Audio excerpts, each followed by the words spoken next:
ઘણા પીડિતો એવાય મળતા હશે ને કે ભાઈ ગમે ઈ કરો અમને આમાંથી આ પીડામાંથી દૂર કરો. કઈ હદ સુધી તમે પીડા જોઈ છે?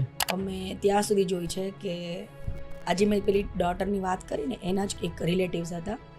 એમણે મતલબ એવી સિચ્યુએશન આવે કે પેશન્ટને કેન્સર છે એટલે અમને ખબર પડી જાય, અમે બાયોપ્સી કરાવીએ એટલે પેશન્ટ અમારી સામે બેઠું હોય અને આખું ધ્રુજતું હોય ને એમ કે મેડમ કેન્સર તો નથી ને. એ જ ટાઈમ પર અમારે એવો આન્સર કરવાનો હોય કે કેન્સર જ છે. એટલે એ સિચ્યુએશન અમારા માટે બી બહુ ડિફિકલ્ટ હોય કે જ્યારે એ પેશન્ટને બી ખબર પડી ગઈ છે કોઈક ટાઈમ પર.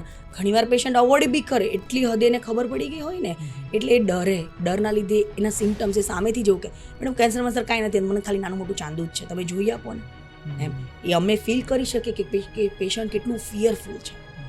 એટલે કેવું કે તમને જ્યારે થઈ જાય છે ને પછી તમને પણ ખબર પડી જશે કે આ વસ્તુ બહુ ખતરનાક થઈ ગઈ છે અને એનો ભોગ તમે તો બનશો, તમારી ફેમિલી બનશે પાછળ. એટલે આમાંથી બહાર નીકળવું બને એટલું જલ્દી સારું.